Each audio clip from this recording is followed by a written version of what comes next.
From the hangar in Lancaster, California, I'm Joseph Leo. And I'm Angel Stephenson. On this episode of L28 News, the USL's block party, which unveiled the new team to grace the AV.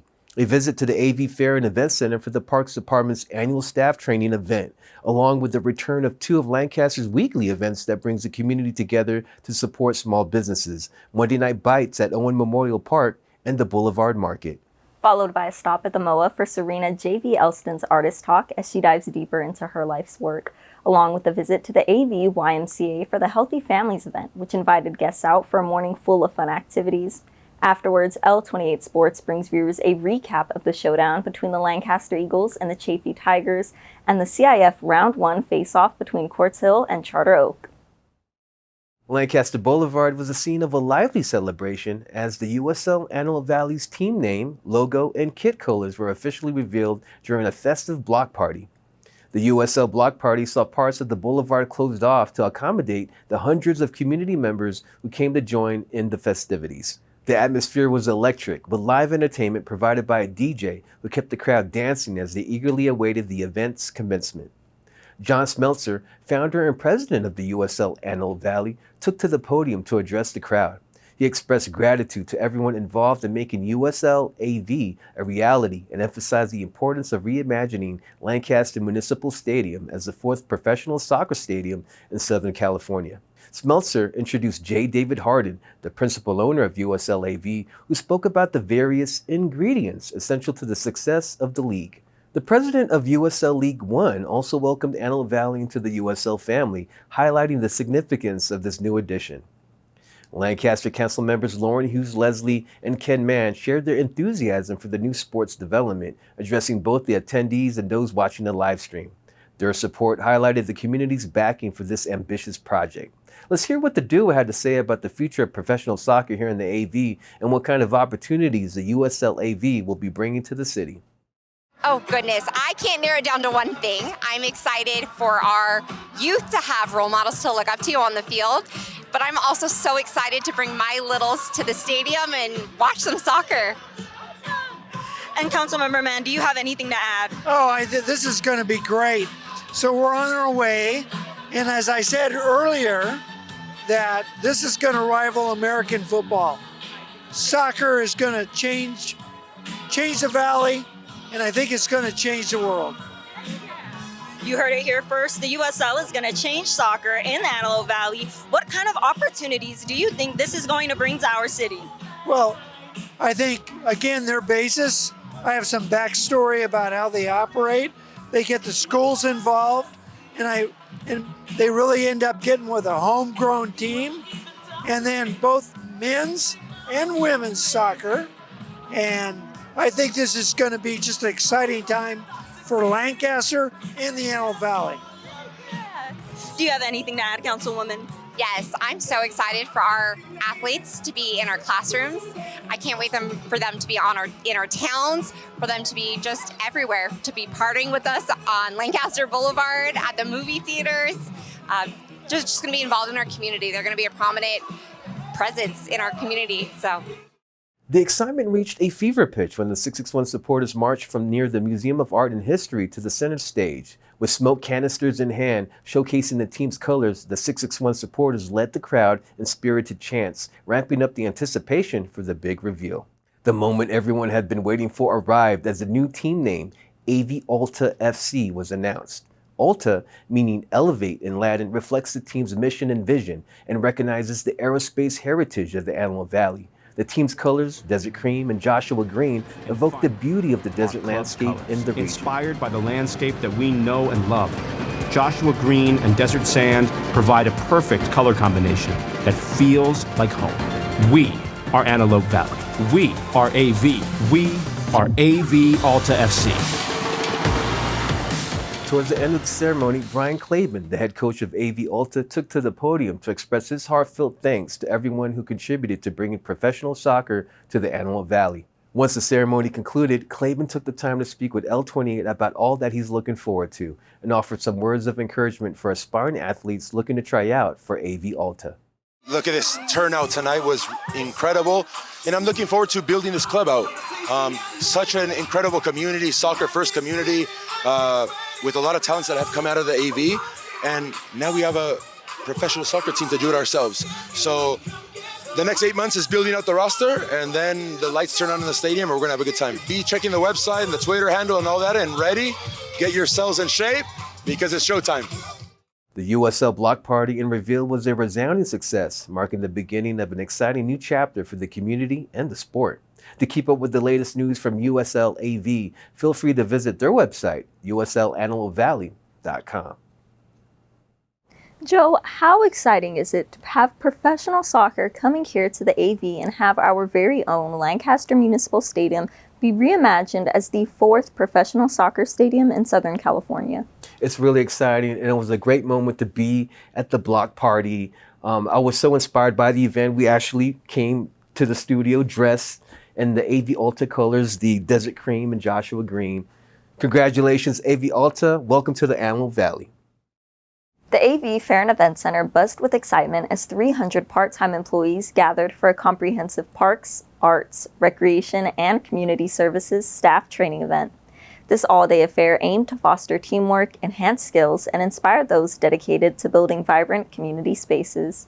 Let's hear from Director of the Parks Department, Sonia Patterson, who gives viewers a brief overview of the event as she shares why it's important to host events like these for the city's frontline staff and more, right here on L28 News. Training of our Parks Department staff is really important. The staff that we're here today are our frontline staff that serve the community, work every day with our public. So it's really important that they have skills, are inspired to be the best that they can be while they're doing their job. Today we had all of our part-time staff that work for the Parks Department. So from our field staff that keep and maintain our parks clean, our arts and museum staff, our LPAC staff, aquatic staff, community service staff, our recreation staff. So 300 part-time staff are here today, and it's really the opportunity for them to build their skills and be inspired as we come into our busy summer season. I'm hoping they take away just that they make a difference. What they do and their job is so much more than a job. They really are tasked with touching the lives of the people that they work with every day in and day out, and they are the heart and soul of our department. Up next, the Assistant Director for Parks shares his highlights of the day along with a few special shout-outs. Here's Ramon Gallo with more.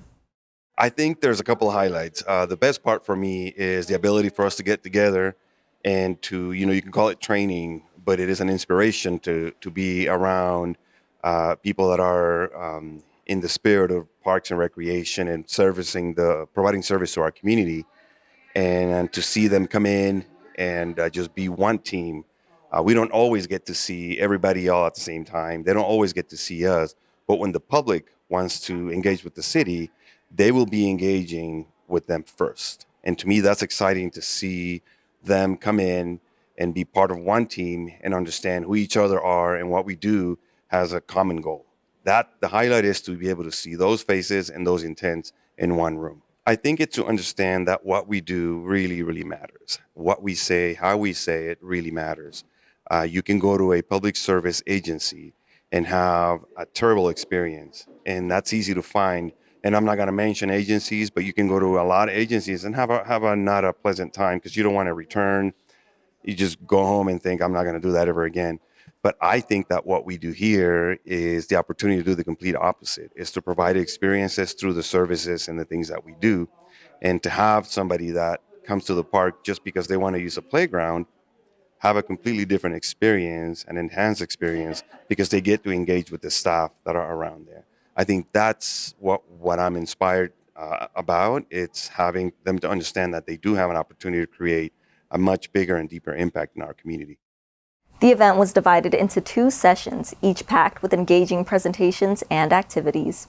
Prominent figures from various city departments delivered insightful presentations, sharing their expertise with Lancaster's budding civil servants.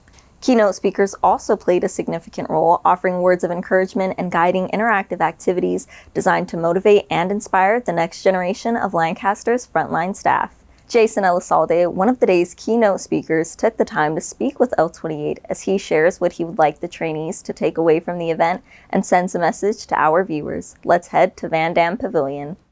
The main thing with what we do is I want people to be aware of the impact they're capable of having in the community. It's so easy sometimes to get caught up in the tasks of what we do, and really the only thing that matters is the impact that we're having. So trying to make it a little bit less about task and a little bit more about our purpose and our impact in the community. Be intentional. I think really often, think about the question we get asked when we were kids. We get asked, what do you want to be when you grow up? Which is a task-based question. And we give this list of things. We want to play in the NBA, we want to be president, but what if you're not? Like, does that mean your life's a failure because you didn't accomplish this thing? I really want to make it more about who do you want to be when you grow up? Make it about characteristics and the purpose and the impact. So it really starts with that intentional question of being like, who do I want to be and what is the impact that I want to have? Session 2 featured a particularly memorable presentation by Dr. Gail Gorky. Known for her dynamic approach to team building, Dr. Gorky led the group in a spirited game of Captain's Coming. This activity, among others, helped participants create stronger bonds and reinforce the importance of teamwork in their respective roles. Throughout both sessions, attendees participated in a series of team-building exercises. One highlight was the Marshmallow Challenge, where groups used uncooked pasta, tape, rope, and marshmallows to construct the tallest possible structure.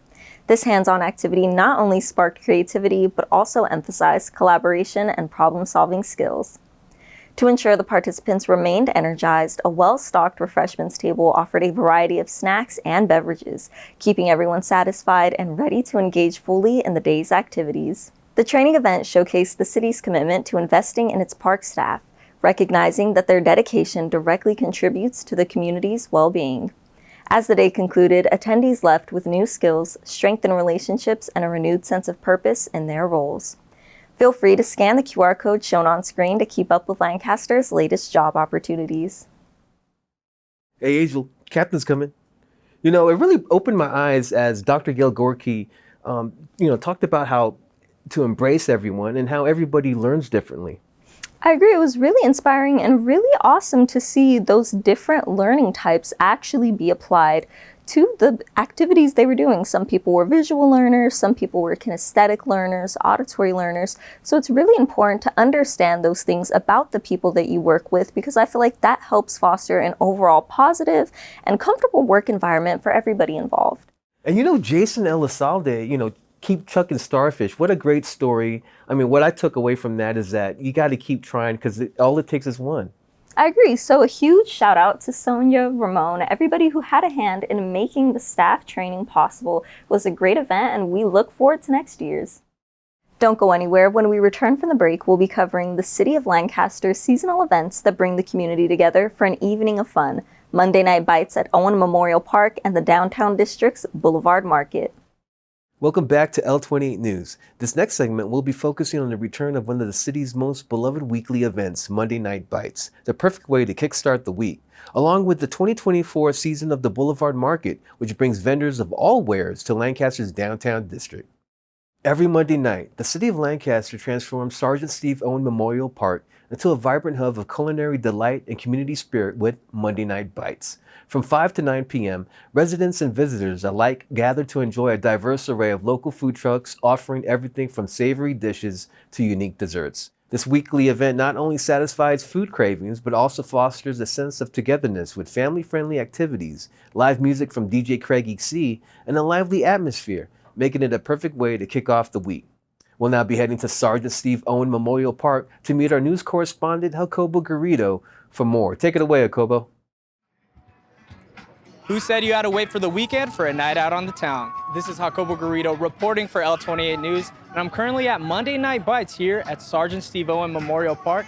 Follow along with me as we check out the food, good vibes, and everything Monday Night Bites has to offer. Every Monday night from 5 to 9 p.m., residents and visitors alike gather at Sergeant Steve Owen Memorial Park for a culinary experience like no other at Monday Night Bites, a highly anticipated weekly event organized by the City of Lancaster in collaboration with local food trucks and vendors. Since its inception, Monday Night Bites has become a staple in the community, offering an enticing array of flavors and activities to shake off the Monday blues. Beyond the diverse food offerings from over 15 local food trucks, attendees can enjoy family-friendly games, activities, and live music from DJ Craigie C in a vibrant and safe environment. The event showcases Lancaster's rich culinary diversity, with food trucks serving up everything from unique snacks and drinks to savory dishes and one-of-a-kind desserts. During the event, we spoke with owner of Eat and Ice, Melody Montgomery, who opened up about the significance of community-driven events and some of her most popular items on the menu. I love this time of year because, we're out doing events kind of throughout the year. We are seasonal, but summertime, we're out more. We get to experience more of the community, and this is just such a great environment. I just want to thank the city of Lancaster for having Monday Bites and for the transition, because we definitely went through a transition, and it's just nice. It's a nice environment now, whereas it was a little bit different before, whereas now we got more trucks, we got more variety, and people are happier. We sell Italian ice and sorbet, and these are all natural fruit and natural sugar, so there's no colors, there's no syrup, there's no preservatives, there's no additives. So it's really good for people who want to give their kids something nice, or themselves, because people are now kind of more conscious about eating syrups and whatnot. So this gives them kind of the healthy alternative, but at the same time, it is really, really good. This weekly event encapsulates the vibrant community spirit of Lancaster by bringing together residents and visitors in a shared celebration of food, fun, and camaraderie, where people of all ages can gather, connect, and enjoy the culinary talents and flavors of Lancaster, reflecting the city's rich cultural diversity. It's a testament to the city's commitment to creating opportunities for social engagement and building a stronger sense of community pride. Monday Night Bites has become more than just a food event. It's a symbol of Lancaster's community spirit and a beloved tradition that brings joy and unity to everyone who attends. During the event, I spoke with local residents Victor Lett, Simone Lontock, and Justin Walker, who talked about their experience and what this weekly tradition means to them. Well, it's Monday. We decided to come out and enjoy what Lancaster has to offer, the park, the various food trucks, the music, the bounce house, and just enjoy Monday. I think that it's a really good opportunity for the community. It's good to have everyone come out together and enjoy just a nice Monday evening. I really enjoy it. Yeah, I second that. It's nice to be out in the community.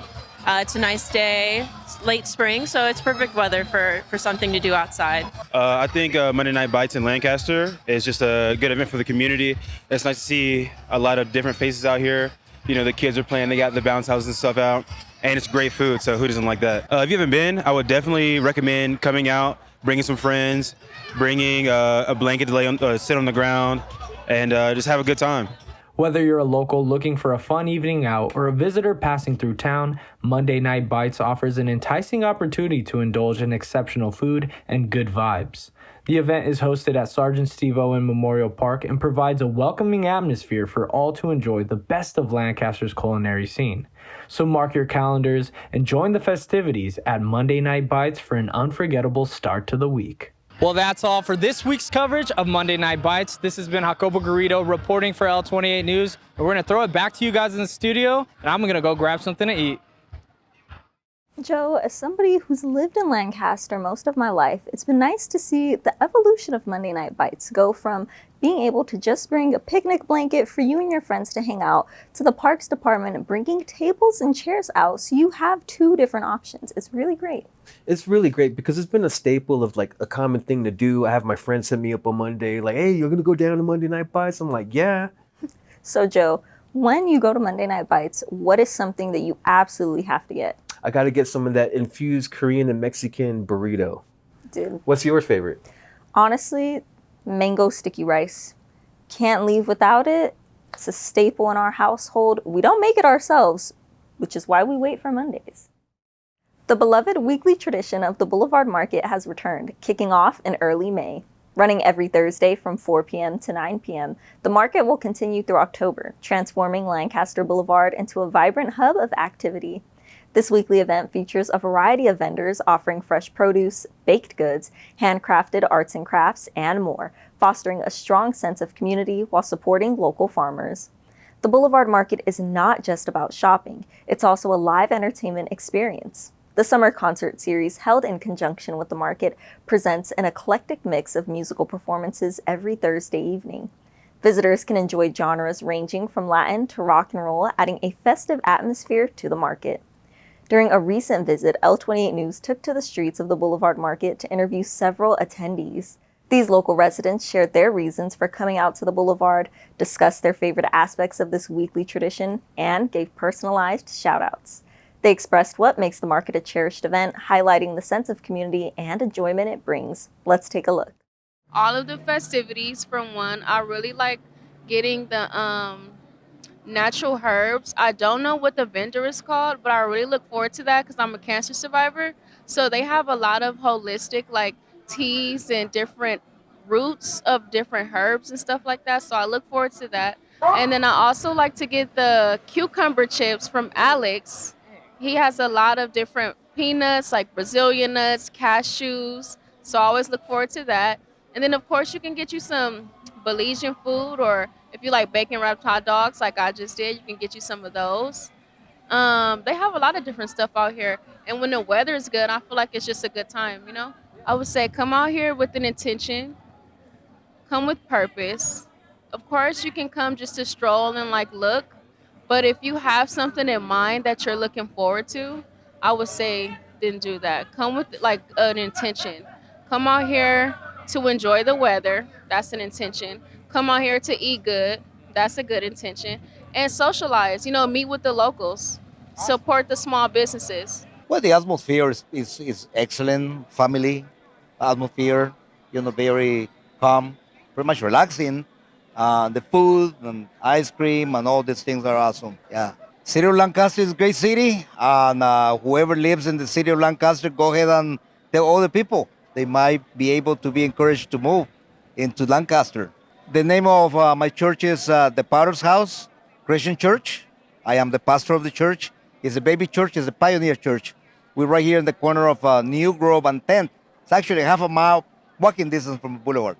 And it's people is great. They come and visit us, and awesome. We're inviting everybody as well. So stop by. Again, come to Lancaster.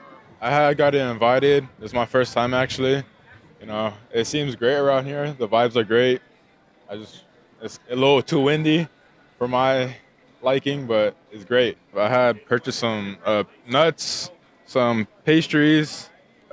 We purchased some strawberries as well, and they're very fresh. Come out, get your strawberries, fruits, veggies, and you won't regret it. And Xavier, what was your favorite thing that you ran into here tonight? I'm gonna say you guys, 'cause I want to be a talker out here. I want to be able to talk in front of a bunch of people and just have a great time, man.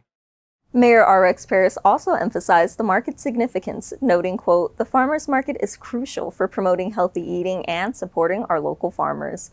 Most importantly, it fosters community synergy by encouraging gathering and interaction among residents."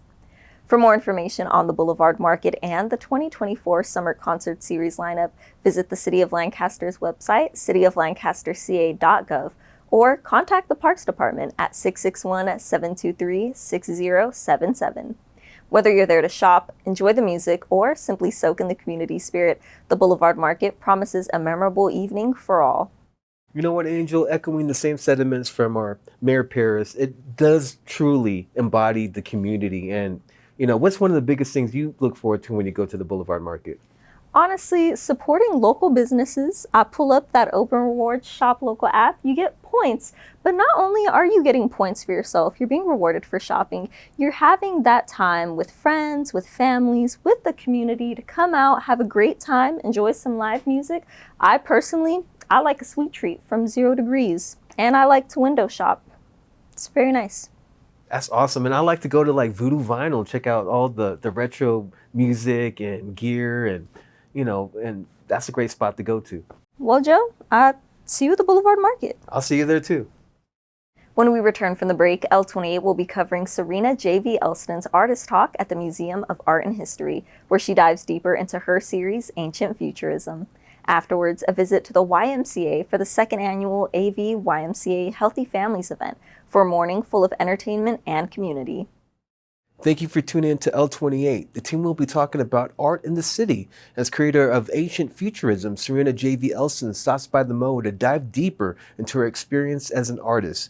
Afterwards, the team stops by the AV YMCA for their Healthy Families event with several different zones which offered a unique experience in each one. Serena J.V. Elston captivated her audience at the Lancaster Museum of Art and History with an engaging artist talk. Known for her transdisciplinary approach, Elston critiques institutional preservation of Western colonialism through her intricate sculptures and installations. Elston's journey into art was unconventional. As a child, she was more fascinated by the materiality of the world rather than the art itself. Her curiosity often led her to deconstruct objects around her home, even cutting a hole in her bedroom closet to understand its construction. Her parents encouraged this curiosity by allowing her to learn from general contractors, which eventually sparked her interest in architecture.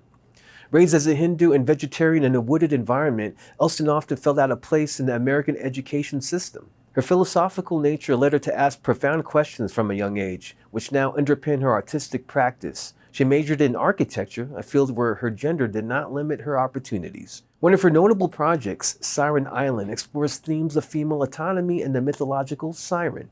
This project reflects her research into her own name, Serena, which in Italian translates to siren. Elston imagines a space where women can exist without fear of objectification, challenging patriarchal norms. Her piece, Siren's Arousal, features a 3D body scan of herself, inviting viewers to explore the theme of sirens and their misunderstood narratives. In her work, Elston highlights the hypocrisies and violence of resource exploitation under colonialism. After the event, Elston spoke with L28 News about her work. She answered questions about what she hopes people take away from observing her artwork and discussed her work on the myth of immortality, Immortal Bath, which incorporates reishi mushrooms cast in bronze. Elston also shared her thoughts on the impact she hopes her art will have on people and more. Let's check it out. Yeah, materiality, I would say, is one of the really, really important aspects of my process. So I'm very interested in embodiment and how materials both relate to body and interact with body. So another work that is dealing with materiality and decay is the Horn of Plenty, which is only a video work because the piece was ephemeral in nature. But it's a cornucopia that I wove. So it's like a traditional basket, and it has this spiraling effect that's meant to look like a goat's horn, which is the OG cornucopia.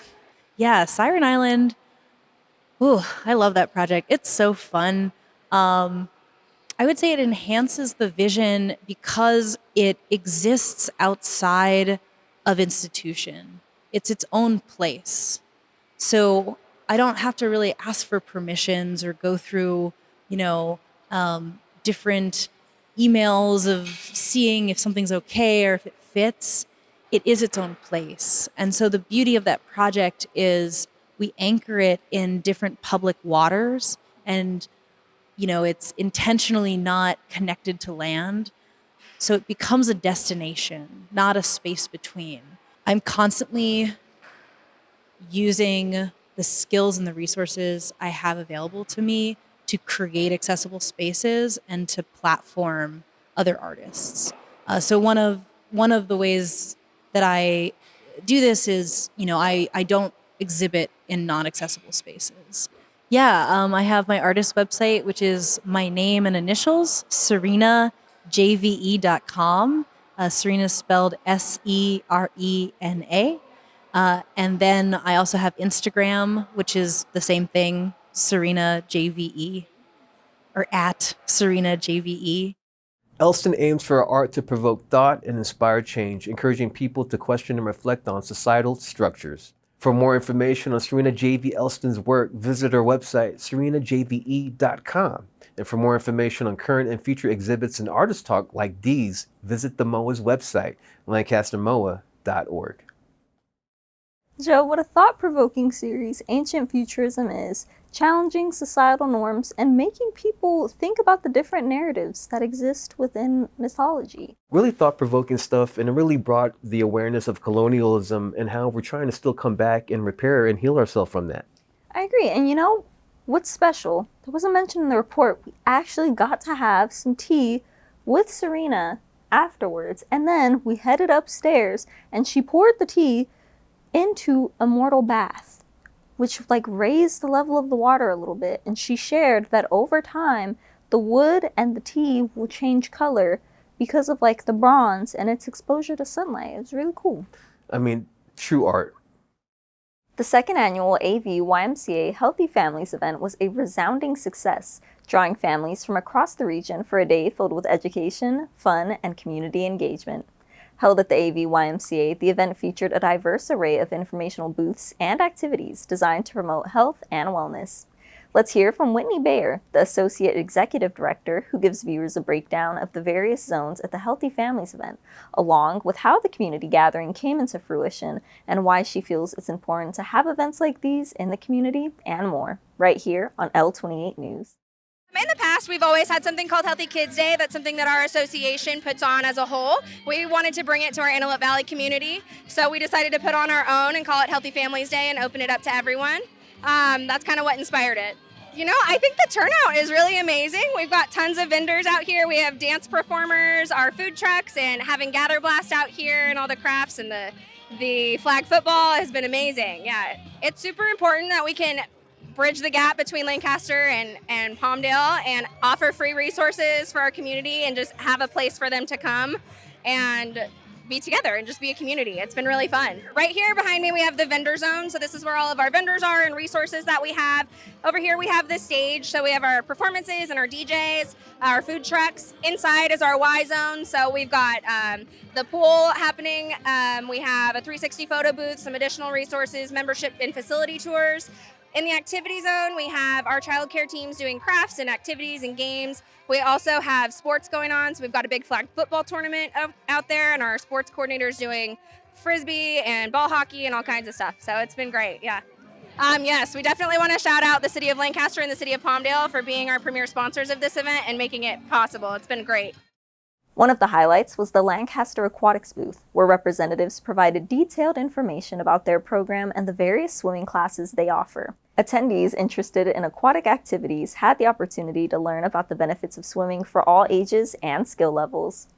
L28 had the opportunity to speak with Joelle Hannon, Lifeguard 1 from the city's aquatics program. She talks about the importance of learning to swim, the highlight of her morning, including the impact of events like the Healthy Families event on residents, and a special message. Let's head to the AV YMCA for more. We're trying to promote just like our world's largest swim lesson, June 20th, and just swim lessons all around for the community because it's such an important experience to learn how to swim and be comfortable with the water. A majority of people that come over to us just talk about how they need to get more comfortable with the water, and we're just here to provide that. Just be there for the community mostly. I would say just the little kids that come by and their moms, because I used to take swim lessons here. And it's just so cute to see their moms just want them to learn how to swim. You can see how much they care about their kids. It's so beautiful, like honestly.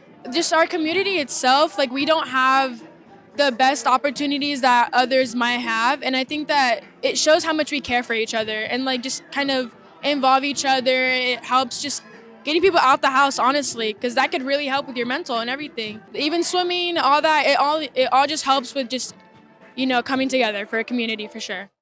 An interactive CPR booth also drew significant attention. Here, guests could participate in hands-on CPR training, an invaluable skill for emergency situations. This booth emphasized the importance of being prepared and educated in life-saving techniques. Sam's Club also took the opportunity to offer a special promotion, signing up new members at half the usual cost. This booth saw a steady stream of visitors eager to take advantage of the exclusive membership deal. For younger guests, a designated play area featured games such as Cornhole, Giant Jenga, and Giant Connect 4. These activities provided a fun and engaging environment for children while promoting physical activity. Adding to the festivities, Gather Blast entertained guests with their foam blaster, covering delighted children in bubbles from head to toe, helping them beat the heat. Inside the YMCA building, an area dedicated to supporting young families provided free diapers, a much appreciated resource for parents. The event also featured live performances, including cultural dances and an energetic cardio teacher, which added to the vibrant atmosphere and sense of community spirit. Overall, the second annual AV YMCA Healthy Families event successfully brought the community together for a day of education, health, and entertainment. With a variety of informational booths, engaging activities, and lively performances, the event highlighted the importance of family wellness and community support. If you'd like to stay up to date with events like these happening in the city of Lancaster, be sure to stay tuned to L28 News. You know, at the Healthy Families event, I was really taken back by the YMCA's execution of the event for something that big. I mean, it catered to every member of the family, from the kids to the adults. There was something there for everyone. I agree. They had a flag football area, there was an activities area, there were all of the games for the kids to play, while the parents were able to browse the different booths, learn maybe some life-saving techniques, maybe get their kids interested in aquatics like we saw. So it was a really fun event overall. Signed up for a Sam's Club membership, courtesy of you and Sam's Club, so I'm excited to take a trip over there too. Absolutely. I mean, they really opened my eyes to all the resources for a family needed to be healthy. I agree. So thank you to the AV YMCA for putting on events like these in our community. We can't wait to see what next year looks like. So glad you could join us today. When we come back from the commercial break, today's episode will be concluding with L28 sports coverage as the team heads to the Eagles' Nest for the matchup between the girls' varsity Lancaster Eagles taking on the visiting Chaffey Tigers. Afterwards, highlights of the Quartz Royals taking on the Charter Oak Chargers in the first round of the boys' varsity 2024 CIF playoffs. Congratulations on joining L28's Watch Till the End Club. Up next, L28 Sports brings viewers a recap of the thrilling showdown between the girls' varsity Lancaster Eagles and the Chaffey Tigers. And wrapping up the episode, coverage of the Quartz Hill Royals taking on the Charter Oak Chargers in round 1 of the boys' varsity CIF playoffs. In an exhilarating first-round Division VI playoff showdown, the Lancaster Lady Eagles dazzled their energized home crowd with an impressive 12-7 victory over the visiting Chaffey Tigers, a game that was brought to viewers live by L28 Sports. The Lancaster Eagles continued their dominant form following the regular season, extending their winning streak to 3 games. Number 3 senior Ree Rubio was instrumental on the mound, pitching a full 7 innings and limiting the Tigers' offense to just 2 earned runs and striking out an impressive 13 batters. Throughout the playoff matchup, Rubio showcased remarkable consistency, maintaining a streak of not allowing more than 2 walks in her last 4 pitching appearances. At the plate, senior number 18, Sam Salas, delivered an outstanding performance, going a perfect 4 for 4, even adding a home run, 4 runs scored, and 3 RBIs, continuing her streak of stellar hitting over the past 4 games. Senior number 13, Denadra Rankins, also made her presence felt, contributing with a 2 for 3 performance that included 4 RBIs, 2 runs scored, and a pivotal double to help secure the win. Lancaster's recent success has been a testament to their strong form, winning 8 of their last 9 contests, improving their season record to an impressive 15-4. Conversely, Chaffey's defeat marked their 3rd consecutive road loss, dropping their record to 8-10-1. The live coverage by L28 Sports captured the excitement and intensity of this playoff clash, highlighting the Eagles' resounding victory and their aspirations as they advance deeper into the postseason. In an electrifying first-round matchup of the Division II CIF playoffs, the Quartz Hill Royals boys varsity baseball team showcased their dominance against the visiting Charter Oak Chargers with a resounding 13-1 victory on their home field to an electric crowd. The game exemplified Quartz Hill's ability to translate regular season success into playoff glory.